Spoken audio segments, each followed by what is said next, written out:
तो जो कथा अभी तक हो चुकी है अलग अलग स्थानों में, अलग अलग समयों में, तो उसी को क्रम से मैं आगे बढ़ा रहा हूँ।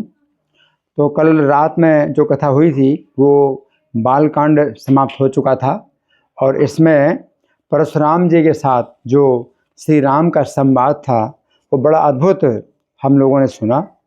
और श्री राम सीता के साथ अयोध्या आ गए, और अब विवाहित जीवन जो है वो उनका जो है चल रहा है, और अब अयोध्या कांड प्रारंभ हो रहा है। तो ये समझना चाहिए कि जब श्री राम विवाहित होकर के अयोध्या आ गए तो अन्य स्थानों में ये बताया जाता है कि 12 साल तक सीता के साथ रहे और अयोध्या में वो सुखपूर्वक रहे।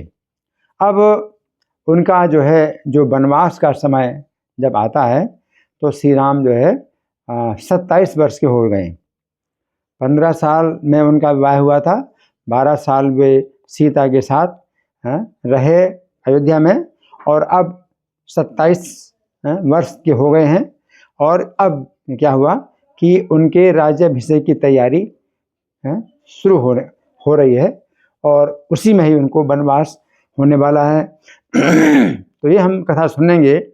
इस कथा को सुना रहे हैं महादेव जी। कौन सुना रहे हैं माता? कौन सुना रहे हैं? महादेव जी। और किसको सुना रहे हैं? किसको?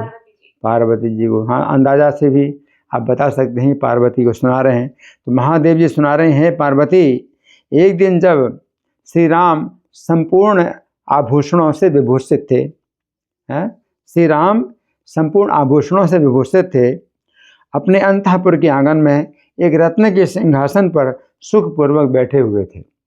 अपने महल के आंगन में सुखपूर्वक बैठे हुए थे। एकदा सुखमासीनम रामम स्वांतःपुराजिरे सर्वाभरण संपन्नम रत्न सिंहासने स्थितम। और उस समय श्री राम जो है कौस्तुभ मणि भी धारण किए हुए थे, और सीता जी उनके ऊपर चमर डुला रही थी। वो चमर भी जो है कैसा था, उसका जो दंड था वो रत्नों से बना हुआ था, बहुत सुंदर। श्री राम जो है एक प्रकार से जो युवराज के समान हैं, और सीता जी जो है उनकी जो है सेवा में है। तो रत्नों के दंड वाला चमर हैं, सीता जी श्री राम को डुला रही हैं। नीलोत्पल दल श्यामम कौस्तुभा मुक्त कंधरम सीतया रत्न दंडे न चामरेणाथ विजितम। और श्री राम जो है आदर पूर्वक दिए गए तांबूल का चर्वण कर रहे हैं। तो भगवान तांबूल चर्वण कर रहे हैं, तो हम लोग तो तांबूल नहीं पाते। तो कारण क्या है, हम लोग तांबूल नहीं पाते, भगवान तांबूल का चर्वण कर रहे हैं। अंतर केवल ये है कि आजकल जो तांबूल यानी पान होता है तो उसमें सुपारी होती है। सुपारी जो है नशा है, तो हम लोग पान नहीं खाते हैं। कारण क्या है कि सुपारी के कारण। अगर सुपारी के बिना उसमें अगर कुछ होता है, कत्था होता है, और कुछ और भी कस्तूरी वगैरह होती है, तो वो जो है खाया जाता है, उसमें कोई दिक्कत नहीं है। तो श्री राम जो है तांबूल चर्वण कर रहे हैं, आदर पूर्वक उनको जो है तांबूल दिया गया है। उसी समय उन्हें देखने के लिए देवर्षि नारद आकाश से उतरे। तो नारद जी को जमीन में चलने की जरूरत नहीं होती है, जब चलना होता है तो आकाश में वो चले जाते हैं, और आकाश मार्ग से चलते हैं, और फिर जहाँ उनको आना है तो सीधे उतरते हैं। तो नारद जी जो है आकाश मार्ग से उतरे। विनोदयंतम तांबूल चर्वणादिभिरादरा नारदो वैतरं दृष्टुम अंबरान्यत्र राघव। तो श्री राम के आंगन में सीधे उतर आए। उनको जो है द्वार में आने की जरूरत नहीं पड़ी, द्वारपाल को संदेश देने की जरूरत नहीं पड़ी कि द्वारपाल श्री राम को सूचना दे कि नारद जी उनसे मिलने आए हैं, कोई ज़रूरत नहीं। वो सीधे आकाश मार्ग से उतरे उनके आंगन में जहाँ श्री राम हैं। और उनका जो है जो शरीर है, नारद जी का जो शरीर है शुद्ध स्फटिक मणि के समान है। उनका शरीर स्वच्छ है और दिव्य शरीर है। तो नारद जी को अचानक आते देख करके श्री राम सहसा उठ खड़े हुए। तो श्री राम कैसे उठ के खड़े हो गए, क्यों उठ के खड़े हो गए? वे तो संपूर्ण जगत के नाथ हैं, जगन्नाथ हैं। तो नारद जी देख क्यों उठ खड़े हुए? वो दिखला रहे हैं मनुष्य लीला।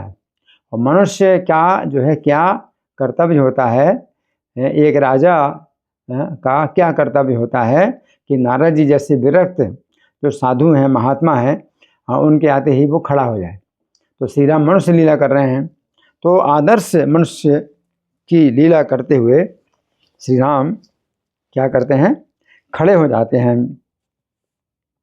श्री राम खड़े हुए और सीता के सहित प्रेम भक्ति पूर्वक हाथ जोड़कर पृथ्वी पर सिर रखकर उन्हें प्रणाम किया, है ना। ये पंचांग प्रणाम जैसे होता है। तो श्री राम ने और सीता ने दोनों ने सिर जो है जमीन में रखा और नारद जी को प्रणाम किया।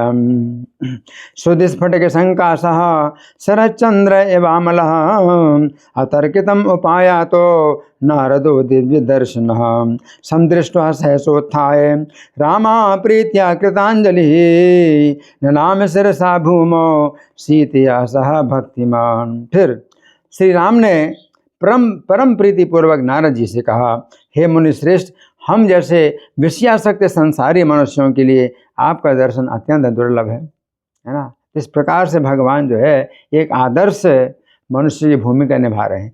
क्या? नारद जी से कहते हैं हम जैसे विषयासक्त संसारी मनुष्यों के लिए आपका दर्शन अत्यंत दुर्लभ है ना। तो जो श्रेष्ठ राजा लोग होते हैं वो गृहस्थ, चूँकि गृहस्थ होते हैं, यद्यपि वे राजर्षि होते हैं, परंतु फिर भी जब विरक्त साधु का जो है दर्शन करते हैं तो अपने को इसी प्रकार से कहते हैं कि हम संसारी विषय आसक्त मनुष्य हैं। तो श्री राम जो है अपने को संसारी विषय आसक्त मनुष्य कह रहे हैं और कह रहे हैं कि आपका दर्शन हमारे लिए बहुत दुर्लभ है, बहुत दुर्लभ है। हे मुने, आज अपने पूर्व जन्म के पुण्य के उदय होने से ही मुझे आपका दर्शन हुआ है। भगवान इस प्रकार से बताते हैं, है ना। इस जीवन में तो हमारा कोई पुण्य नहीं है, इस जीवन में तो हमने भोग विषय में ही जो है अपना जीवन बिता दिया। तो पिछले जन्म के कुछ पुण्य हुआ जिससे कि आपका हमें दर्शन प्राप्त हुआ। क्योंकि हे मुने, पुण्यों का उदय होने पर ही संसारी पुरुष को सत्संग प्राप्त होता है। वाच नारदम रामः प्रीत्या परमयायुतः संसारिणां मुनिश्रेष्ठ दुर्लभम तव दर्शनम अस्माकं विषयासक्त चेतसां नितरां मुने अवाप्तं मे पूर्वजन्म कृतपुण्य महोदय संसारिणामपि मुने लभ्यते संसमागमः। अतः हे मुनीश्वर, श्री राम कहते हैं, अतः हे मुनीश्वर, आज आपके दर्शन से ही मैं कृतार्थ हो गया। तो नारद जी को भी अजीब लग रहा है। नारद जी जो है उनको ईश्वर की दृष्टि से देख रहे हैं और ईश्वर की दृष्टि से वे उनसे बात करना चाहते हैं। इन श्री राम जो है अपने को संसारी मनुष्य कह करके उनसे इस प्रकार से दीनतापूर्वक बात कर रहे हैं। तो श्री राम कहते हैं, आज आपके दर्शन से ही मैं कृतार्थ हो गया, अब मुझे आपका क्या कार्य करना है सो कहिए, उससे मैं पूरा करूं। तो आपका क्या कार्य है? इस प्रकार से जो है श्री राम कह रहे हैं। अतस्तुन दर्शनादेव कृतार्थोस्मि मुनीश्वर किम कार्यम ते मया कार्यम ब्रूहि तत्कर्माणि भो। तब नारद जी ने भक्त वत्सल श्री राम से कहा। तो भगवान जो है अपने भक्तों के प्रति इतने जब विनम्र होते हैं तो भगवान को भी अच्छा लगता है। क्यों? भक्त वत्सल है। भक्तों को अपने से ऊपर जो है उठाने में भगवान को आनंद आता है। भगवान भक्त वत्सल हैं। तो भक्त वत्सल भगवान राम से श्री नारद जी ने ये कहा, हे राम, आप सामान्य मनुष्यों के ऐसे इन वाक्यों से मुझे क्यों मोहित कर रहे हैं? नारद जी कह रहे हैं, इन बातों से आप मुझे क्यों मोहित कर रहे हैं कि मैं जो है फिर क्या हो जाऊँ, फूल के कुप्पा हो जाऊँ। आप मुझे जो है इस प्रकार से ऊपर क्यों उठा रहे हैं मुझे मोहित क्यों कर रहे हैं। अततम नारदोप्याह राघवम भक्त वत्सलम किम मोहयसि माम राम वाक्य लोकानुसारी भी।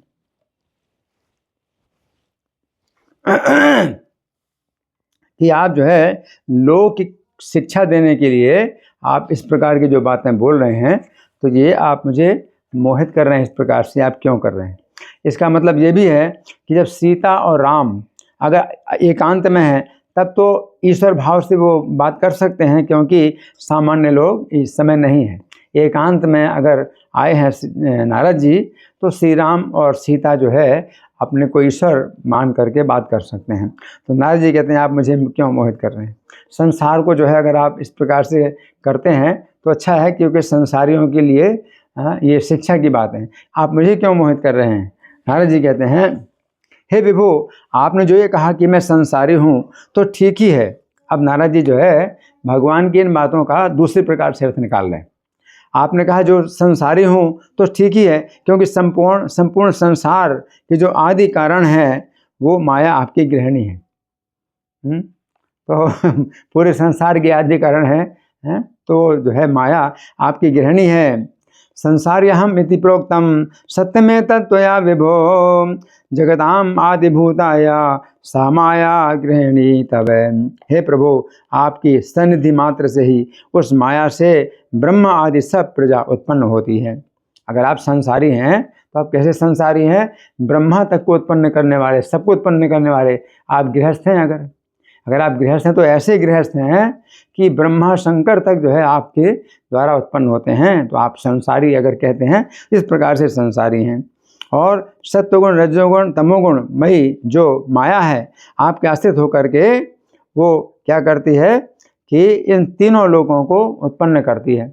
तो तीनों लोगों को उत्पन्न करते, तो आप इतने बड़े गृहस्थ हैं कि तीनों लोग की जो प्रजा है वो आपके सब संतान है।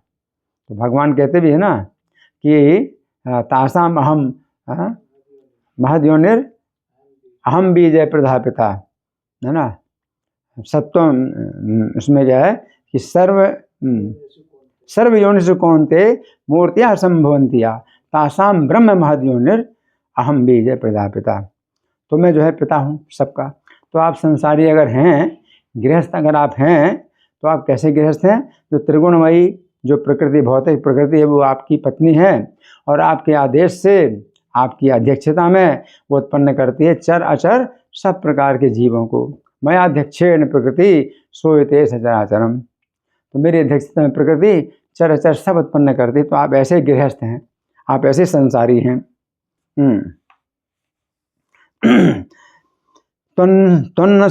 त्वन्सन्निकर्षे जायन्ते तस्यां ब्रह्मादयः प्रजा तदाश्रया सदा भाति मायाया त्रिगुणात्मिका।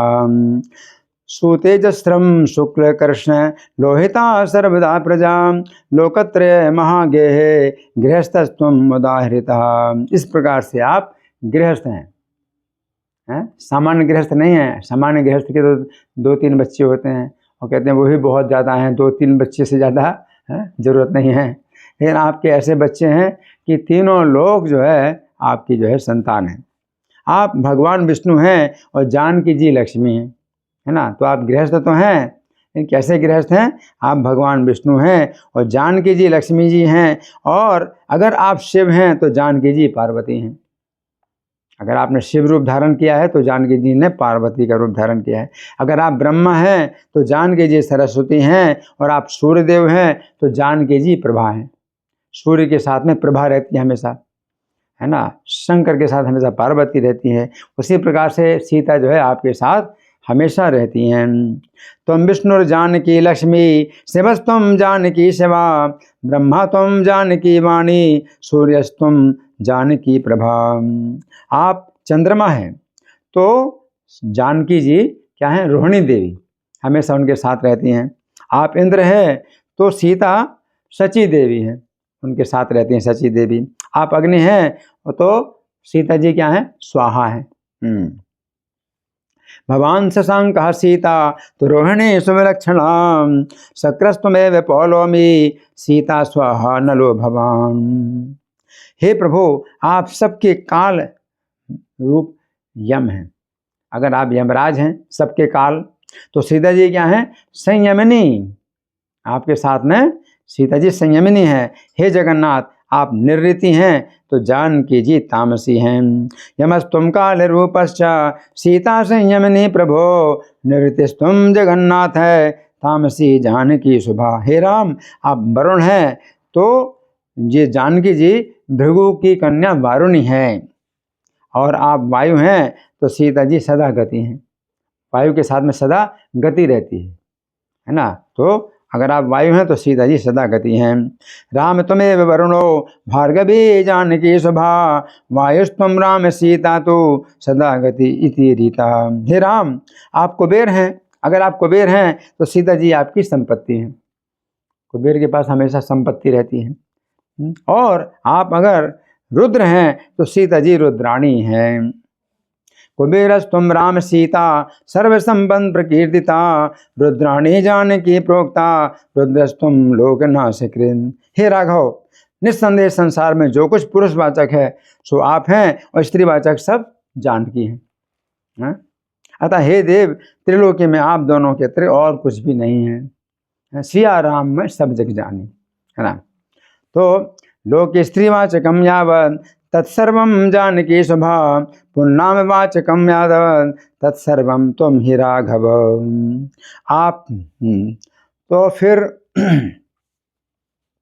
आपके चरण कमलों की भक्ति से युक्त पुरुषों को क्रमशः ज्ञान की प्राप्ति होती है।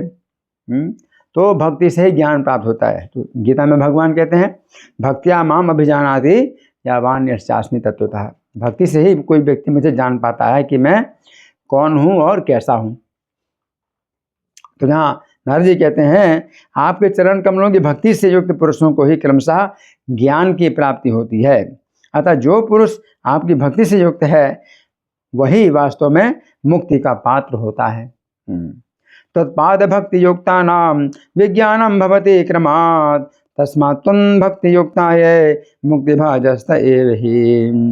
हे प्रभु, मैं आपके भक्तों के भक्त और उनके भी भक्तों का दास हूँ। देखो नारद जी भी, जैसे श्री राम हैं तो अपने को बहुत नीचा कर रहे हैं और नारद जी को ऊपर उठा रहे हैं, तो नारद जी भी किस तरह से अपने को नीचा कर रहे हैं कि मैं आपके भक्तों के भक्त और उनके भी भक्तों का दास, है ना। तो ये भावना जो है, इससे भगवान प्रसन्न होते हैं।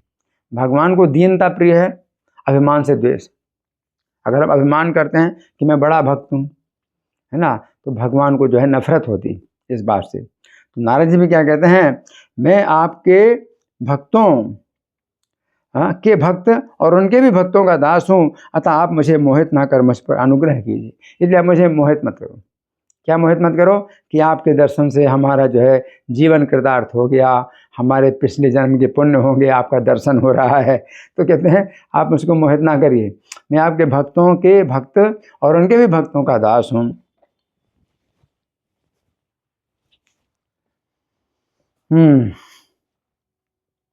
अहम त्वन्भक्त भक्तानां तद्भक्तानां च किंकरः, अतो माम गृहिणीस्व मोहयस्व न माम प्रभु। हे प्रभु, आपकी नाभि कमल से उत्पन्न हुए ब्रह्मा जी मेरे पिता हैं। आप ऐसे बता रहे हैं, इस तरह से बता रहे हैं कि मैं जन्मा कहाँ से, ब्रह्मा जी की गोद से मैं पैदा हुआ। तो वो ब्रह्मा जी जो है आपकी नाभि कमल से उत्पन्न हुआ कमल, और कमल से उत्पन्न हुए ब्रह्मा जी, उन ब्रह्मा जी से उत्पन्न मैं हूँ। तो आपके नाभि कमल से उत्पन्न हुए ब्रह्मा जी मेरे पिता हैं, अतः मैं आपका पौत्र हूँ। हे राघव, आप मुझ भक्ति की रक्षा कीजिए, आप मेरी रक्षा कीजिए, आप मुझको मोहित मत करिए, ऊपर उठा रहे हो मुझे इतना, ऐसा मत करिए। तो नाभि कमलोत्पन्नो ब्रह्मा में जन कहा प्रभो, अतस्तवा हम पौत्रोस्मि भक्तम माम पाहि राघव। इस प्रकार कहकर और बारंबार प्रणाम करके। तो नारद जी ऐसा क्यों बोल रहे हैं, ये भी बोल रहे हैं एकांत में भगवान से। तो ये जब जो है जो सामान्य प्रजा होती है तो नारद जी ऐसी बात नहीं बोलते। फिर तो नारद जी अपना ऊंचा पद स्वीकार करके और श्री राम से बातचीत करेंगे, और श्री राम उनके पैर भी धोएंगे हैं, उनके धूल भी अपने माथे में रखेंगे। तो नारद जी सब सहन करेंगे, लेकिन एकांत में हैं तो अपनी जो है दीनता श्री राम के सामने बता रहे हैं। इस प्रकार कहकर और बारंबार प्रणाम करके नारद जी ने नेत्रों में आनंद के आंसू भरकर कहा। नारद जी आनंद के आंसू भर करके श्री राम से बोले, हे श्री राम, मुझे ब्रह्मा जी ने आपके पास भेजा है। किसने कहा? धरती माता बोलो, किसने कहा? नारद जी ने कहा, है ना। और राम से कहा, ठीक है। और क्या कहा? हाँ, मुझे ब्रह्मा जी ने आपके पास भेजा है। आपका अवतार रावण का वध करने के लिए हुआ है, हैं? आपका अवतार किस लिए हुआ है? रावण का वध करने के लिए हुआ है। किंतु अब पिता दशरथ आपको राज्य शासन के लिए अभिषिक्त करने वाले हैं। पिता दशरथ आपको राज्य शासन के लिए अभिषिक्त करने वाले हैं। अगर आप राज्य शासन करेंगे तो फिर रावण का वध कैसे होगा? इत्युक्त्वा बहुशो नत्वा स्वानन्दाश्रु परिप्लुतः उवाच वचनं राम ब्रह्मणा नोदितोऽस्म्यहं रावणस्य वधार्थाय जातोऽसि रघुसत्तम इदानीं राज्यरक्षार्थं पिता त्वाम् अभिषेक्ष्यति। हे राम, यदि राज्य में आसक्त होकर आप रावण को ना मारेंगे तो पृथ्वी का भार उतारने के लिए जो आपने प्रतिज्ञा की थी उसका क्या होगा? सोचिए, आपको तो पिता जो है राज्य में अभिषेक करेंगे तो रावण का वध नहीं होगा, तो पृथ्वी का भार कैसे उतरेगा? और आपने प्रतिज्ञा की थी पृथ्वी का भार उतारने के लिए मैं आऊँगा, तो फिर कैसे वो प्रतिज्ञा पूरी होगी? अतः हे श्री राम, आप उस प्रतिज्ञा को सत्य कीजिए, क्योंकि आप सत्य प्रतिज्ञ हैं, है ना? आप सत्य प्रतिज्ञ हैं। यदि राज्याभिसंसक्तो रावणं न हनिष्यसि प्रतिज्ञा ते कृता राम भूभार हरणाय वे। तो नारद जी के ये वचन सुनकर श्री राम ने मुस्कुरा कर कहा। तो नारद जी के वचन सुनकर श्री राम मुस्कुरा करके बोलते हैं, है ना? अब देखिए, भगवान मुस्कुरा करके बोलते हैं, नहीं तो भगवान जो ऐसे भी बोल सकते थे कि तुम क्या बात करते हो, मैं अपनी प्रतिज्ञा पूरी नहीं करूँगा, मैं अपनी प्रतिज्ञा पहले ही पूरी करूँगा, तुमने ऐसा कैसे कहा, तुमने ऐसा कैसे सोचा? नहीं, भगवान मुस्कुरा करके बोलते हैं। भगवान मुस्कुरा करके बोलते हैं, तत्सत्यम गुरु राजेंद्र सत्यसंधस्तमेव हि श्रुत्वा तन्गदितं रामो नारदम प्राह सस्मितम। हे नारद जी सुनिए, क्या कोई ऐसी बात भी है जो मैं ना जानता हूँ? अब नारद जी इससे पूछते हैं भगवान, क्या ऐसी कोई बात है जिसको मैं नहीं जानता हूँ? मैंने पहले जो कुछ प्रतिज्ञा की है वो मैं निस्संदेह पूर्ण करूँगा, मैंने जो प्रतिज्ञा की है निस्संदेह पूर्ण करूँगा।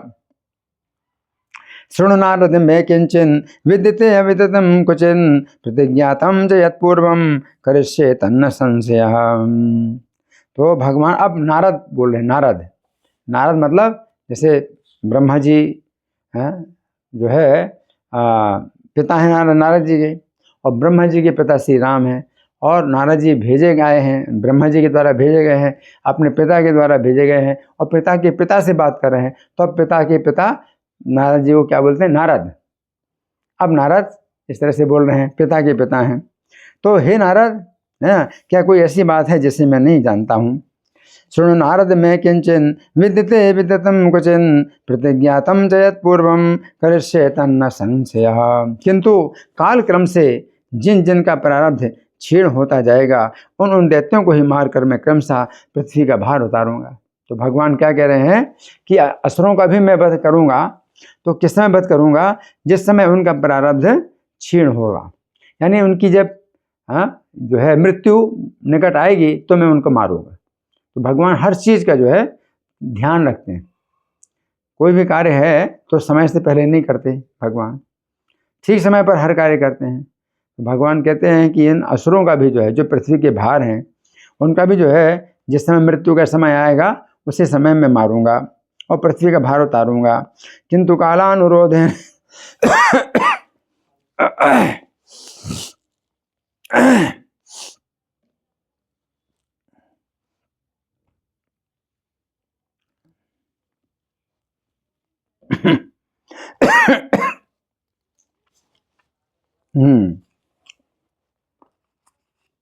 तो भगवान कह रहे हैं किंतु कालानुरोधेन तत्त प्रारब्ध संक्षयात हरिष्ये सर्वभूभारम क्रमेणासुरमंडलम। रावण का वध करने के लिए मैं कल ही दंडकारण्य को जाऊंगा। अब देखो, उनके भगवान के राज्य अभिषेक की तैयारी वहाँ हो रही हैं। तो नारद जी तो बड़े चिंतित हो गए, या ब्रह्मा जी बड़े चिंतित हो गए। भगवान क्या कह रहे हैं कि नहीं, चिंता मत करो, सब जो है ठीक समय पर होने वाला है, और कल ही मैं जाऊंगा दंडकारण्य को। कल ही मैं दंडकारण्य को जाऊंगा, वहाँ 14 वर्ष मुनि वेश धारण करके रहूँगा। मुनि का वेश धारण करके रहूँगा।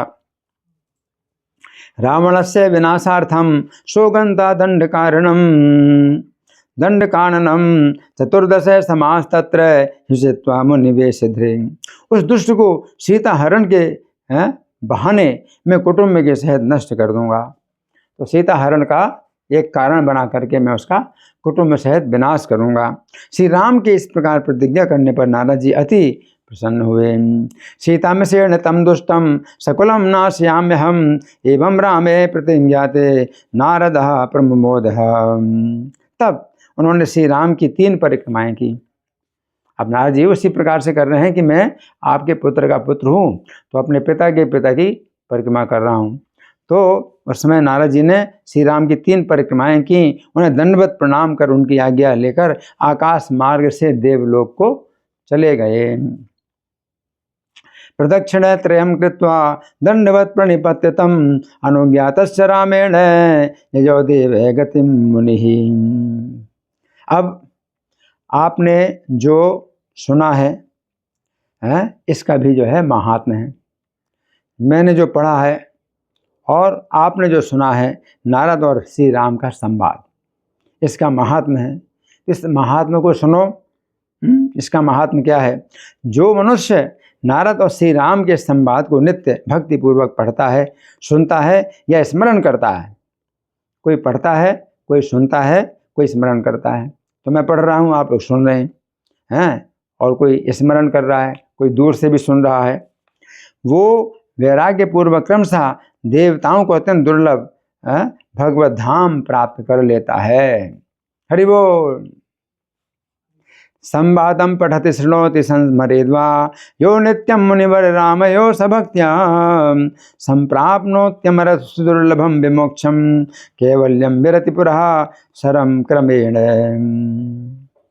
अब महादेव जी सुना रहे हैं ये कथा। महादेव जी सुना रहे हैं। किसको सुना रहे हैं? माता धरती पार्वती को सुना रहे हैं। तो एक दिन एकांत में बैठे हुए राजा दशरथ ने अपने कुल पुरोहित वशिष्ठ जी को बुला करके कहा,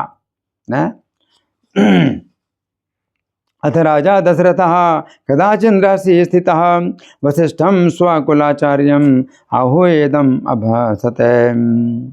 तो अपने कुल आचार्य वशिष्ठ जी को बुला करके राजा दशरथ ने कहा, क्या कहा कि हे गुरुदेव, सभी पूर्ववासी और बड़े बूढ़े मंत्री लोग राम की विशेषतया बारंबार प्रशंसा किया करते हैं। दशरथ जी कह रहे हैं कि सब पूर्ववासी लोग भी जो है राम की प्रशंसा करते हैं, और हमारे जो मंत्री हैं जो कि वेद तत्व को जानने वाले हैं, राम की विशेषतया बारंबार प्रशंसा किया करते हैं। भगवान राम मखिला प्रशंसन्ते मुहुर्मुहु पौराश्च निगमा वृद्धा मंत्रिणश्चा विशेषतः। इसलिए हे मुनि श्रेष्ठ, मेरा विचार है कि मैं अपने सर्वगुण संपन्न ज्येष्ठ पुत्र कमल नयन राम को राज्य पद पर अभिषिक्त कर दूँ, क्योंकि मैं अब वृद्ध हो गया हूँ। तथा सर्व गुणोपेतम रामम राजीवलोचनम ज्येष्ठम राज्याभिषेक्ष्यामि वृद्धोहम मुनि पुंगव। इस समय भरत शत्रुघ्न के साथ अपने मामा के यहाँ मिलने गया है, तथापि मैं कल शीघ्र ही राम का राज्याभिषेक करना चाहता हूँ। इस विषय में आप भी अपनी सम्मति दे दीजिए। तो वैसे तो दशरथ जी कहते हैं कि ऐसे नहीं करना चाहिए, कि भरत हैं शत्रुघ्न मेरे 2 पुत्र हैं, तो वो भी होते तो ज़्यादा अच्छा होता। और वास्तव में अगर भरत शत्रुघ्न होते तो राम को वनवास नहीं होता। भरत शत्रुघ्न नहीं थे तभी राम का वनवास पर, तो वो होते। तो दशरथ जी कहते हैं कि वो नहीं है, लेकिन फिर भी मैं अभिषेक करना चाहता हूँ कि मेरी बहुत जो है तीव्र इच्छा है कि शीघ्र अभिषेक कर दूँ, श्री राम का अभिषेक कर दूँ। भरतो मातुलम द्रष्टुम गता शत्रुघ्न संयुताः अभिषेक्षे स्व एवाशु भवान तच्चानुमोदिताम। हे मुनि श्रेष्ठ, आप अभिषेक की सामग्री एकत्रित कराइए और श्री राम के पास जाकर उनको यथोचित सम्मति दीजिए। राम को सम्मति दीजिए। सम्मति का मतलब है अच्छी मति। एक दुर्मति होती है, दूसरी सम्मति। सम्मति का मतलब है अच्छी मति, अच्छी शिक्षा, और दुर्मति का मतलब है गलत शिक्षा। तो आप श्री राम को सम्मति दीजिए। इस समय नगर में सब ओर रंग बिरंगी झंडियाँ लगाई जानी चाहिए। संभारा संभ्रियंताम च गच्छ मंत्र राघवम उच्छ्रियंताम पताकाश्च नाना वर्णा समन्ततः। और चित्र विचित्र सोने और मोतियों के तोरण बांधे जाने चाहिए। पूरे नगर में तोरण यानी द्वार, हाँ, सोने मोतियों के जो है द्वार बांधे जाने चाहिए। उस समय राजा ने मंत्री श्रेष्ठ सुमंत्र को बुलाकर आज्ञा दी कि मैं कल श्री राम को युवराज पद पर अभिषिक्त करूंगा। उसके लिए मुनिवर वशिष्ठ जी जो जो सामग्री बताएं वो सब एकत्रित करो। हैं? तो मंत्रीवर जो मंत्रियों में श्रेष्ठ हैं वो कौन हैं श्री दशरथ जी के, बताइए। मंत्रियों में श्रेष्ठ जिनको कि दशरथ जी बोल रहे हैं कि वशिष्ठ जी जैसा सामग्री बताएं, एकत्रित करो। तो आपने सुना कि कौन उनके जो है मंत्रियों में श्रेष्ठ हैं। दशरथ जी के मंत्रियों में श्रेष्ठ कौन है?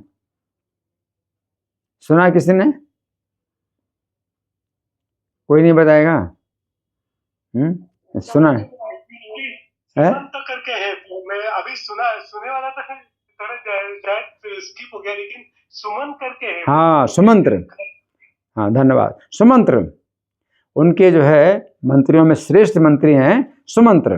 तो दशरथ जी ने सुमंत्र जो मंत्रियों में श्रेष्ठ हैं उनको आज्ञा दी कि कल मैं श्री राम को युवराज पद पर अभिषिक्त करूंगा। तोरणानि विचित्राणि स्वर्णमुक्ता मया निवय आहूय मंत्रिणाम राजा सुमंत्रम मंत्री सत्तमम आज्ञापयति यज्ञत्वाम मुनिस्तत्तं समानय युवराज्याभिषेक्ष्यामि स्वभूते रघुनंदनम। तो युवराज पद पर अभिषिक्त होंगे, श्री राम युवराज पद पर अभिषिक्त होंगे। तो यहाँ पर राज्याभिषेक नहीं बल्कि युवराज्य के पद पर अभिषिक्त होंगे। अंतर है। राज्याभिषेक का तो मतलब है कि पूरी तरह से वो राम जो है मतलब राजा के रूप में घोषित कर दीजिए। लेकिन दूसरा होता है युवराज के पद पर। युवराज के पद पर अभिषिक्त होने का मतलब ये है कि दशरथ जी जब राज्य पद को छोड़ेंगे तब श्री राम ही राजा बनेंगे, लेकिन अभी वो उनके नीचे हैं। युवराज उसको बोलते हैं जो कि राजा के साथ में रहता है और राज्य शासन की ट्रेनिंग प्राप्त करता है, तो उसको युवराज बोलते हैं। तो सबसे पहले अपने पुत्र को जो राजा हैं युवराज बनाते हैं।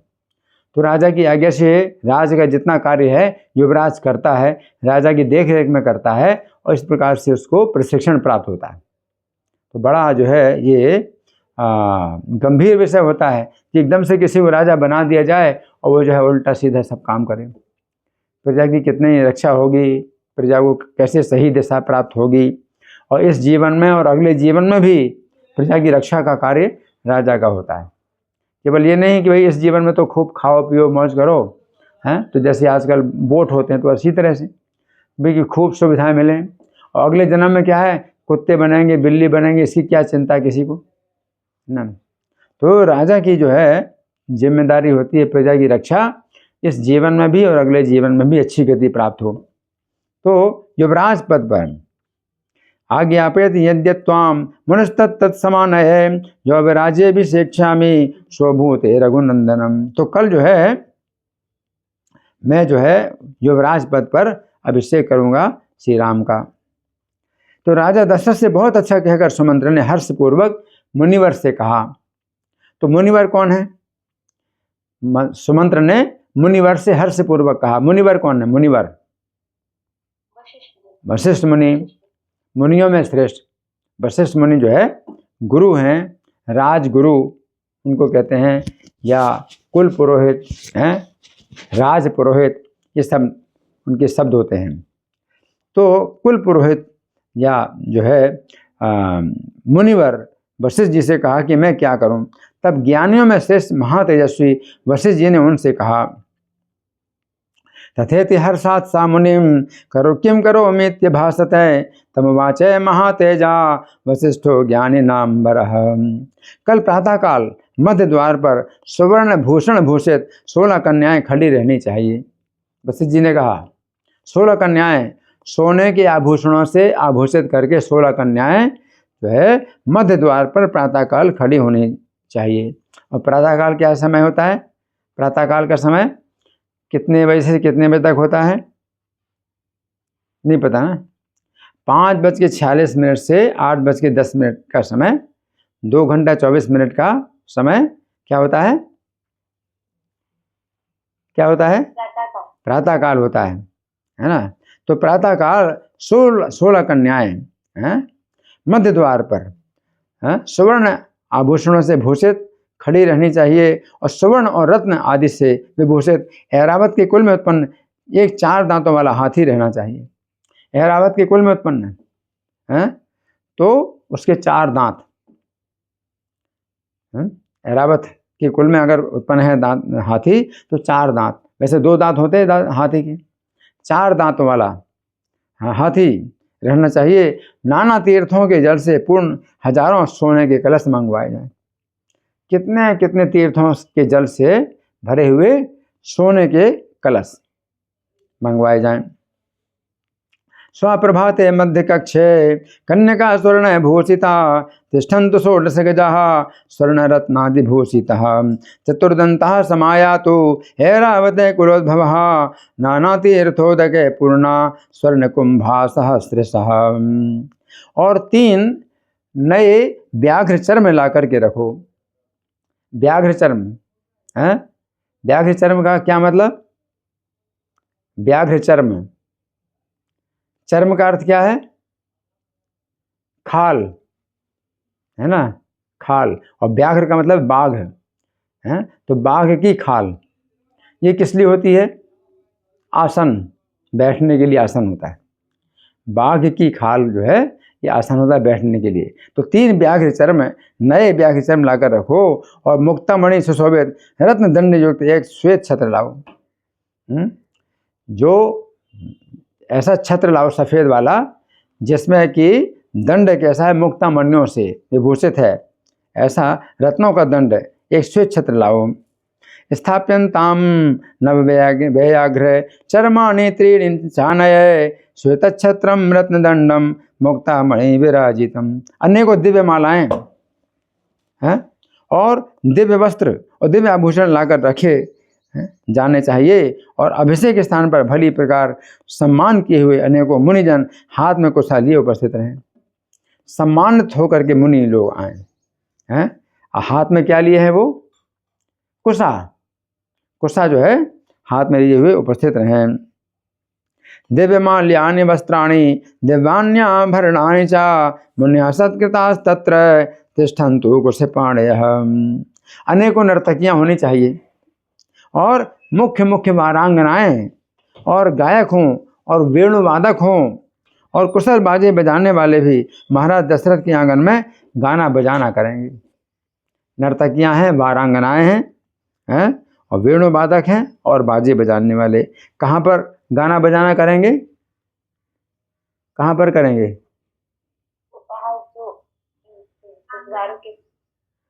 नहीं, किसके आंगन में? हाँ, महाराज दशरथ के आंगन में। महाराज दशरथ के आंगन में गाना बजाना और नृत्य है। तो जो है ये नर्तकियां हैं, वारांगनाएं हैं, नृत्यांगना भी बोलते हैं, नृत्यांगना है ना। तो ये सब जो है गाना बजाना करें। नर्तक्यो वारे मुख्याश्चा गायका वेणुका तथा नाना वाद्य त्रिकुशला वादयन्तु नृपांगणे। अभिषेक स्थान के बाहर, जो अभिषेक स्थान है उसके बाहर है क्या होगा? हाथी, घोड़े, रथ और पैदल चतुरंगनी सेना होनी चाहिए। हाथी, घोड़े और रथ और पैदल, ये 4 अंग होते हैं सेना के। हाथी सवार होंगे, घुड़सवार होंगे और रथ सवार होंगे और पैदल। चतुरंगिनी सेना बाहर रहेगी और अस्त्र शस्त्र से सुसज्जित होकर खड़ी रहे। पूरी सेना अस्त्र शस्त्र के साथ में रहे। और नगर में जितने भी मंदिर हैं उन सब में नाना प्रकार की सामग्री से पूजन किया जाए, सभी मंदिरों में है। और राजा लोग शीघ्र ही नाना प्रकार की भेंटें लेकर आवें। राजा लोग जो कि अधीनस्थ राजा हैं, महाराज दशरथ के अधीन बहुत से राजा हैं, तो वे लोग जो है नाना प्रकार की जो है भेंटें लेकर के आवें। हस्त्यस्व रथ पादाता बहिस्तिष्ठन्तो सायुधा नगरे यानि तिष्ठन्ति देवतायतनानि च तेषु प्रवर्ततां पूजा नाना बलिभिरादृता राजानः शीघ्रमायान्तो नानोपायन पाणयः।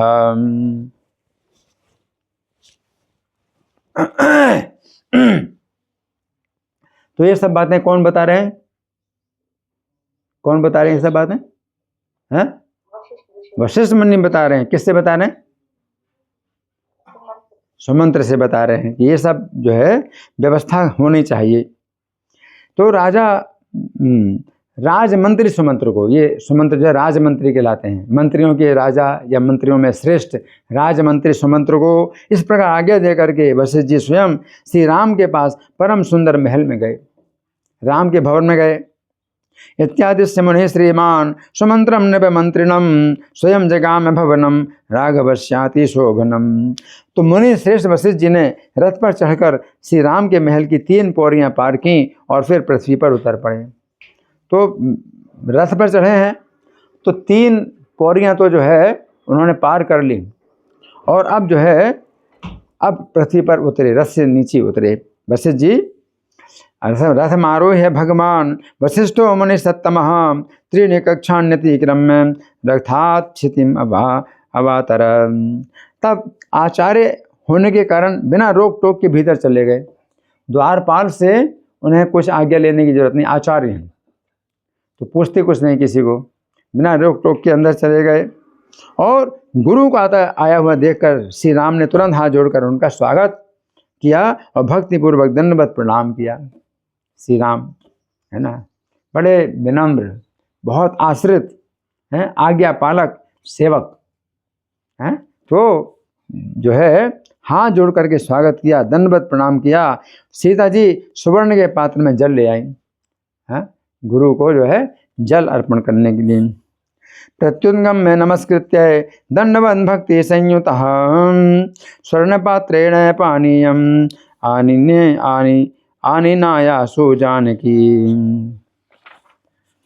श्री राम ने गुरु जी को रत्न सिंहासन पर बैठाकर उनके चरण धोए। श्री राम जो है गुरु वशिष्ठ को रत्नों के सिंहासन बैठाते हैं और चरण धोते हैं और सीता के सहित उन चरणों तक को भक्तिपूर्वक अपने सिर पर रखा श्री राम ने और कहा, हे मुने, आपके चरण जल को धारण करके आज मैं कृतकृत्य हो गया हूँ। श्री राम के इस प्रकार कहने पर मुनिवर वशिष्ठ ने हंस कर कहा। तो मुनिवर हंसे। हंसे क्यों? कि एकांत में है इसलिए हंस रहे हैं, है ना। अगर सब पब्लिक के बीच में होते तो हाँ ठीक है लेकिन अब हंस रहे हैं। रत्नासने समावेश्य पादों प्रक्षाल्य भक्तितः तदपः शिरसा धृत्वा सीतया सह राघव धन्योस्मि अत्य ब्रवीद रामस् तव पादाम्बुधारणात् श्री रामेणैव मुक्तस्तु प्रसन्न मुनिरब्रवीत्। तो हंस करके वशिष्ठ जी बोले, हे राम, आपके चरण जल को मस्तक पर धारण कर शंकर जी भी धन्य धन्य होते हैं। वशिष्ठ जी भी हंस करके बोले, आप मेरे चरणों के जल को अपने सिर में धारण कर रहे हैं, ये तो बड़े आश्चर्य की बात है। तो जो शंकर जी हैं, आपके चरणों का जल अपने मस्तक पर धारण करके धन्य धन्य होते हैं शंकर जी। और मेरे पिता ब्रह्मा जी भी आपके चरण जल का सेवन करने से निष्पाप हो गए हैं। मेरे पिता ब्रह्मा जी, किसके पिता हैं ब्रह्मा जी? मेरे पिता ब्रह्मा जी कह रहे हैं। किसके पिता हैं ब्रह्मा जी? हैं?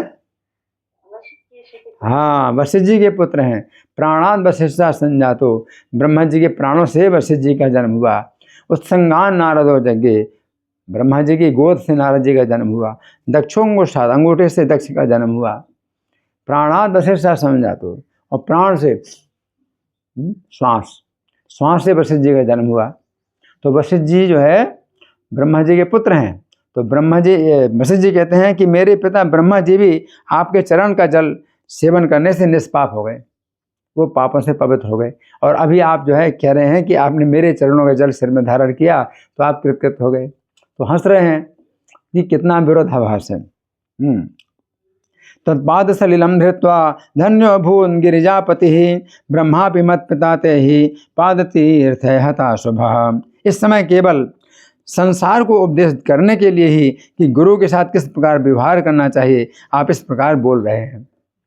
तो एकांत में है तो वो बोल रहे हैं, हंस करके बोल रहे हैं कि ये तो आप संसार को दिखाने के लिए कर रहे हैं। तो अभी एकांत में है तो जरूरत नहीं है सब करने की। ये जब नाटक है ये तो दुनिया के आगे आप करते हो, अभी तो एकांत में हूँ। तो बरसे जी हंस करके बोल रहे हैं इस समय क्यों नाटक कर रहे हो हैं। तो इस प्रकार आप जो है व्यवहार कर रहे हैं, इस प्रकार आप संभाषण कर रहे हैं। मैं भली प्रकार जानता हूँ आप लक्ष्मी के सहित प्रकट हुए साक्षात विष्णु हैं। क्या हैं आप? क्या हैं आप? साक्षात विष्णु लक्ष्मी के साथ प्रकट हुए हैं। इदानीं भाससे यत्त्वं लोकानां उपदेशकृन् जानामि त्वां परात्मानं लक्ष्म्या संजातम् ईश्वरम्। हे श्री राम, मैं जानता हूँ आपने देवताओं का कार्य सिद्ध करने के लिए और भक्तों की भक्ति सफल करने के लिए और रावण का वध करने के लिए ही अवतार लिया है। 3 कार्य। पहला कार्य देवताओं का कार्य सिद्ध करने के लिए, यानी रावण और असुर है ना, पृथ्वी का भार उतारना, तो पहला कार्य। दूसरा भक्तों की भक्ति सफल करने के लिए। भक्तों की भक्ति आप ऐसी लीलाएं करेंगे कि भक्त लोग जो है उनका श्रवण करेंगे, कीर्तन करेंगे तो भक्ति सफल होगी, है ना। और रावण का वध, हाँ तो रावण का वध तो पृथ्वी का भार उतरेगा, और रावण का वध तो तीन प्रकार के कार्य हैं। देव कार्यार्थ सिद्ध्यर्थम भक्तानां भक्ति सिद्धये रावणस्य वधार्थाय जातम जानामि राघव। तथापि देवताओं की कार्य सिद्धि के लिए मैं इस गुप्त रहस्य को प्रकट नहीं करता हूँ। तो देवताओं का कार्य सिद्ध हो तो मैं इस रहस्य को प्रकट नहीं करता हूँ। हे श्री राम, जिस प्रकार माया के आश्रय से आप सब कार्य करेंगे उसी प्रकार मैं भी, तुम शिष्य हो और मैं गुरु हूँ, इस संबंध के अनुकूल व्यवहार करूँगा। तो आपको भी जैसे नाटक करना तो मुझे भी वैसे ही नाटक करना होगा। तो आप जो है मेरे शिष्य हैं और मैं आपका गुरु हूँ, इस प्रकार से मुझे भी नाटक करना है। किंतु हे देव, वास्तव में तो आप ही गुरुओं के गुरु हैं और पिताओं के भी पिता और पितामह आप ही हैं ना। तथापि देव कार्यार्थम गुह्यम नोद्घाटयाम्यहम यथा त्वं माया सर्वं करोषि रघुनंदन तथैवानु विधास्यहं शिष्यस्त्वं गुरुरप्यहं गुरुर्गुरूणां त्वं देव पितॄणां त्वं पितामह। आप अंतर्यामी। कौन कह रहे हैं? कौन कह रहे हैं? वशिष्ठ मुनि कह रहे हैं। किससे कह रहे हैं?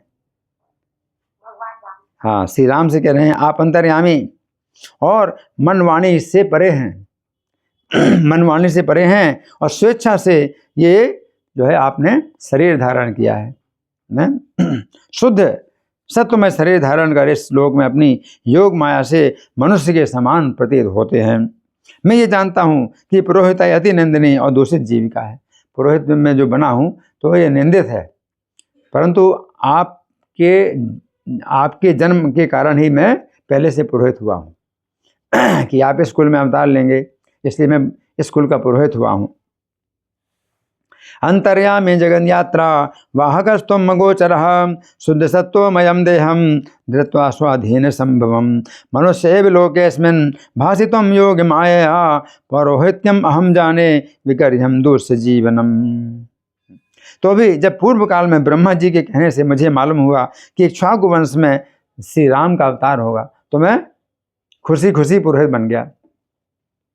अब कितने समय से पुरोहित बने हैं सोचिए। इक्ष्वाकु वंश में, इक्ष्वाकु जो है ये मनु के पुत्र हैं।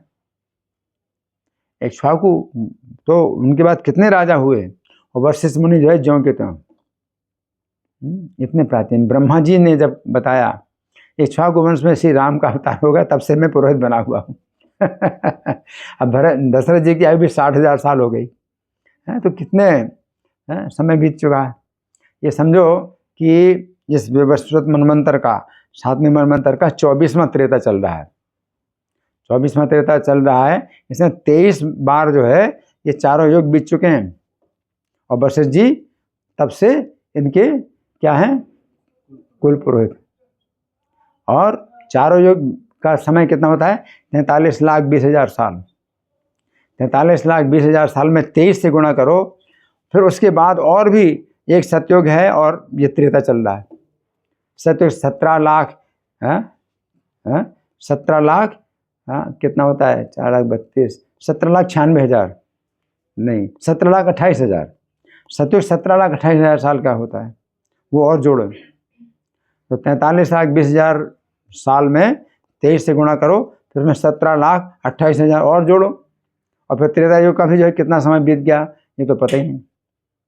तब से वशिष्ठ जी जो है पुरोहिताई कर रहे हैं और निंदित कर्म कर रहे हैं, निंदनीय कर्म कर रहे हैं। क्यों? कि राम का अवतार होगा स्कूल में। तब हे राम, आपसे संबंध जोड़ने की इच्छा से आपका आचार्य बनने के लिए इस निंदनीय पद को मैंने स्वीकार किया है कि मैं अब राम का भी कुल पुरोहित बन गया। तो आपसे संबंध जोड़ने के लिए मैं जो है स्कूल का पुरोहित बन गया हूँ, और कितने सालों से पुरोहित बना हुआ।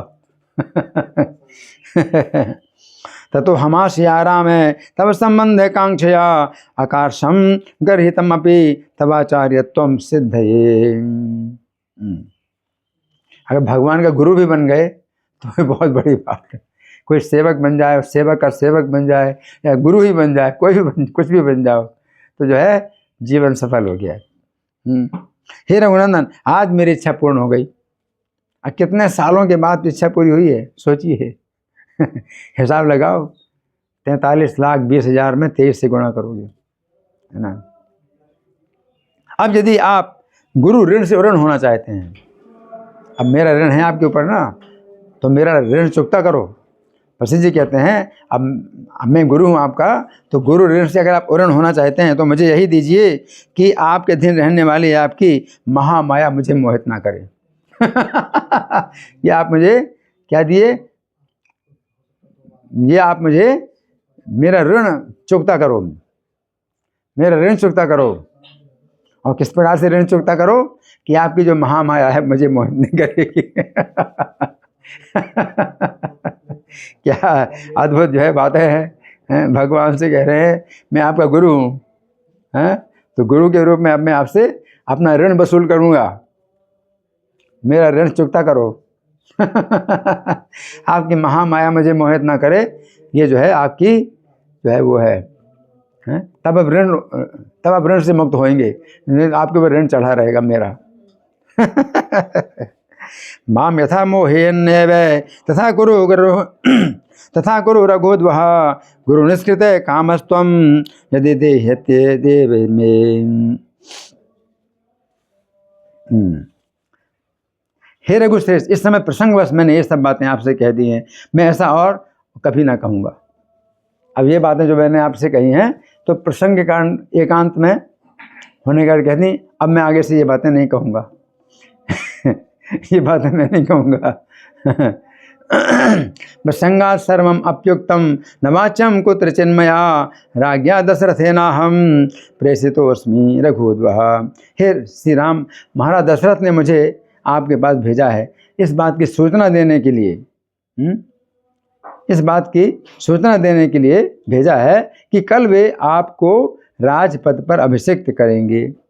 मुझे आपके पास भेजा है। आज आप सीता के सहित विधि पूर्वक उपवास करिए।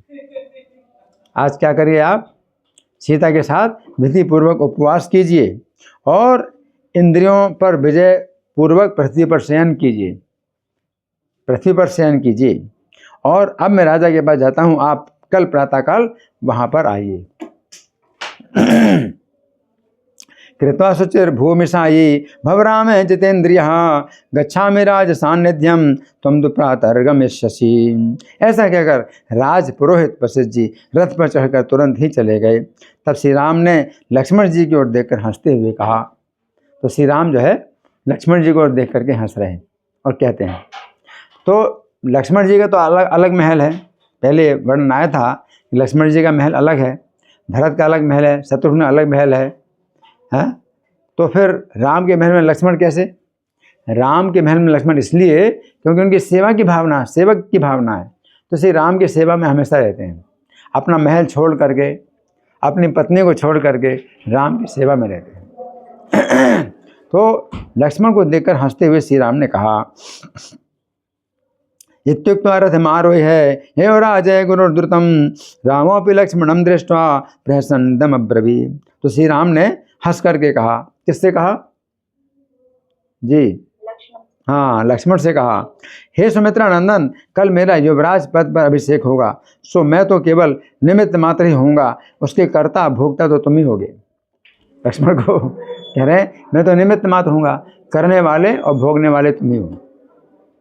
श्री राम जो है लक्ष्मण को कह रहे हैं, सब कुछ काम करने वाले और भोगने वाले तुम ही हो, मैं तो केवल निमित्त मात्र बनूंगा।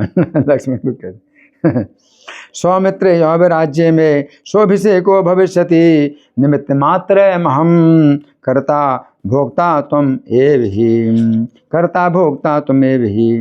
क्योंकि मेरे बाहरी प्राण तो तुम ही हो, मेरे बाहरी प्राण तो तुम ही हो, इसमें कोई सोच विचार करने की आवश्यकता नहीं है। तब वशिष्ठ जी जैसा कह गए थे, श्री राम ने वैसा ही किया।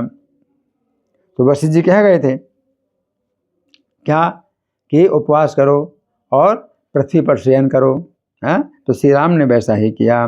मम त्वं ही बहे प्राणो नात्र कार्या विचारणा ततो वशिष्ठेन यथा भाषितम तद तथा करो। इधर वशिष्ठ जी ने भी राजा दशरथ के पास आकर जो कुछ किया था सो सब सुना दिया। तो ये विधि होती है कार्य करने की, है कि जो श्री राम से मिल करके आए, राम से जो कहा है, तो जो है वशिष्ठ जी ने सब सुना दिया राजा को। लेकिन जो बातें गुप्त रूप में कही थी राम से, वो कुछ नहीं बताई। महाराज दशरथ को गुप्त बातें नहीं बताई। ने कहा कि अभिषेक के विषय में, है ना, जिस समय महाराज दशरथ वशिष्ठ जी से श्री राम के अभिषेक के विषय में कह रहे थे, उसी समय किसी पुरुष ने यह समाचार सुनकर संपूर्ण नगर में सुना दिया और राम माता कौशल्या और सुमित्रा को भी ये सूचना दे दी।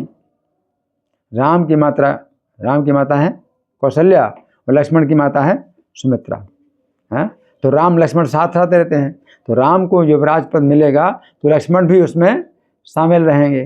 तो लक्ष्मण की माता सुमित्रा को सूचना मिली और राम की माता कौशल्या को सूचना मिल गई।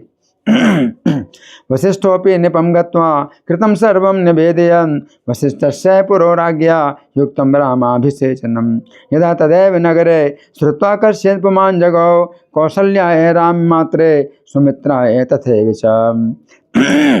उन दोनों माताओं ने सुनते ही अति हर्षपूर्ण हो उससे एक अति उत्तम हार दिया। उस पुरुष को दोनों माताओं ने अति उत्तम हार दिया। तब पुत्र वत्सला कौशल्या ने श्री राम की इष्ट सिद्धि के लिए लक्ष्मी देवी का पूजन किया। इस प्रकार से लक्ष्मी का पूजन किया जा सकता है कि राम को प्रसन्न करने के लिए। तो कौशल्या ने कि राम का इष्ट हो, यानी उनको लक्ष्मी की प्राप्ति जो है, जो युवराज पद की प्राप्ति है, तो लक्ष्मी का पूजन किया। और राजा दशरथ सत्यवादी हैं, उनके विषय में प्रसिद्ध है कि वे अपनी प्रतिज्ञा का पालन करते हैं। श्रुत्वा ते हर्ष संपूर्ण तदतुर्हारम उत्तमम तस्मै तथा प्रीतिमना कौशल्या पुत्र वत्सला लक्ष्मी परिचरत देवीं रामस्यार्थे प्रसिद्धये सत्यवादी दशरथः करोत्येव प्रतिश्रुतम्। तो इसी बिंदु पर हम अब यहाँ कथा को विश्राम देते हैं। कथा तो बहुत लंबी है, लेकिन यहाँ पर समझने वाली बात यह है कि कौशल्या को जो है थोड़ा सा संदेह है, थोड़ा संदेह है। क्या संदेह है कि महाराज दशरथ जो है 3 पत्नियों वाले हैं। तो सुमित्रा के लिए तो हर्ष की बात है, कौशल्या के लिए हर्ष की बात है, लेकिन क्या क्या इससे जो है थोड़ा सा उनको जो है शंका है। तो इसलिए जो है वो थोड़ा पूजा कर रहे हैं कौशल्या माता कि श्री राम के इस कार्य में किसी प्रकार की बाधा ना हो, तो वो प्रार्थना कर रहे हैं, पूजा कर रहे हैं। तो यहीं पर ही हम कथा को विश्राम दे रहे हैं। और अभी हमारे पास कुछ समय है, तो आप लोगों के साथ में कुछ चर्चा मंथन, कोई प्रश्न या मैं प्रश्न करूँ। अभी कुछ समय है, बताइए कितना समय है जी? कितना समय है? हाँ ठीक है, बोलिए आपकी ओर से। हाँ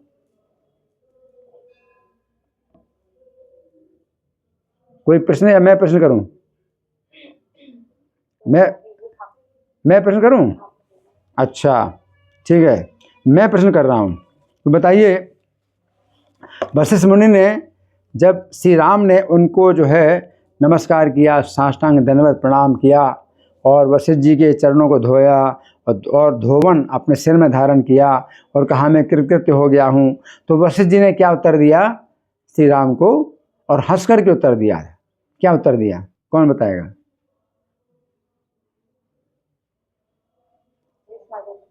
है? उन्होंने बोला कि आप, मतलब वो हंसते हुए बोले कि आपका जो चरण जल है उससे तो ब्रह्मा जी, शिव जी, वो भी कृतकृत होते हैं, पर आप मुझे ऐसा बोल रहे हैं। हाँ, और वशिष्ठ जी कौन है? मतलब कौन लगते हैं, श्री राम के या ब्रह्मा जी के, कौन लगते हैं? ब्रह्मा जी के बेटे। हाँ, राम, मतलब राम जी बेसिकली पिता के पिता। हाँ, इस प्रकार से वशिष्ठ जी हंस रहे हैं कि आप ऐसा बोल रहे हैं। अच्छा, फिर उन्होंने अपनी निंदा भी की, कुल पुरोहित जो राजा का पुरोहित है उसकी निंदा भी की, है ना? तो फिर वे पुरोहित क्यों बने, इस राजा के पुरोहित क्यों बने वशिष्ठ जी? इसका क्या कारण बताएं?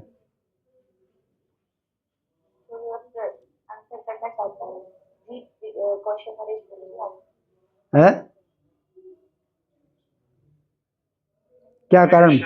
हाँ, उनके जो पिताजी थे ना ब्रह्मा जी, उन्होंने तो कहा था कि इस कुल के इक्ष्वाकु वंश में है ना 24वें मनवंतर में ना भगवान राम खुद आएंगे, तो इसलिए ना आप ये स्वीकार कर लो। 24वां मनवंतर, 24वां मनवंतर, उसको 24वां मनवंतर, मनवंतर होता है वो 24वां मनवंतर। ब्रह्मा जी के एक दिन में कितने मनवंतर? 24वें चतुर्युगी। हाँ, 24वें त्रेता, 24वें चतुर्युगी के 24वें त्रेता में, 24वें चतुर्युगी में 24वां सतयुग आता है, फिर 24वां त्रेता, फिर 24वां द्वापर, फिर 24वां कलयुग, है ना? मनवंतर कितने होते हैं ब्रह्मा जी के एक दिन में? नहीं पता? किसी को पता है? 71 मनवंतर। एक मनवंतर में कितने चतुर्युग होते हैं? एक मनवंतर में कितने चतुर्युगी होते हैं? 71। 71 बार चारों युग बीतते हैं एक मनवंतर में, ठीक है? और ब्रह्मा जी एक दिन में कितने मनवंतर होते हैं ऐसे? 14। और ये मनवंतर चल रहा है, वो कितने नंबर का मनवंतर चल रहा है? 7वां। व्यवस्वत मनवंतर कहलाता है, 7वां मनवंतर कहलाता है।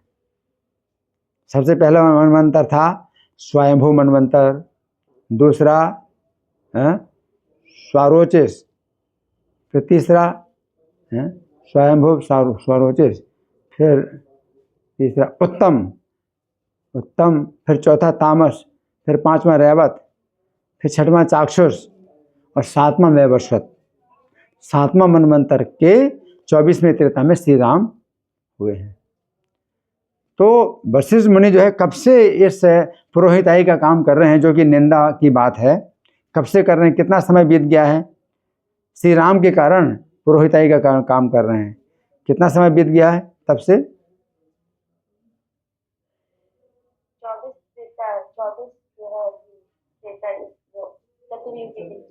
हाँ, 24वां। तो 23 चतुर्युग तो पूरे चारों बार, 23 चतुर्युग जो है, यानी चारों युग 23 बार बीत चुके हैं, चारों युग, है ना? और फिर 24वां सतयुग भी बीत चुका, है ना? इतना जो है समय हो चुका है वशिष्ठ जी को कि श्री राम की पुरोहिताई कर रहे हैं, है ना? तो श्री राम से संबंध जोड़ने के लिए वो जो है इतने समय से गुरु बने हुए हैं कि अंत में क्या होगा, मैं किसका गुरु बनूंगा? श्री राम जी का गुरु बनूंगा। श्री राम जी के गुरु बनने का भी बड़ा लोभ है ना? इससे क्या होगा? श्री राम के गुरु बनने का क्या फायदा होगा? मैं उनसे अपना ऋण वसूल करूंगा। तो गुरु का ऋण होता है ना शिष्य के ऊपर, अपना ऋण वसूल करूंगा। तो आज वो जो है आज वसूल कर रहे हैं अपना ऋण श्री राम से अपना ऋण वसूल कर रहे हैं। किस रूप में? क्या चाहिए? क्या चाहिए? प्रभावित ना करे। है? हाँ हाँ बोलो। माया प्रभावित ना करे। महामाया सब जीवों को जो है बांधती है, जन्म मरण से के बंधन से, 3 गुणों के बंधन से बांधती है। वो मुझे ना मोहित करे, ना प्रभावित करे। ये मेरा अपना हाँ चुकता करो मेरा ऋण चुकता करो। तो वशिष्ठ जी ऐसा बोल रहे हैं। धन्यवाद। श्री राम कथा महामहोत्सव की जय। श्रील प्रभुपाद की जय। हरे कृष्णा।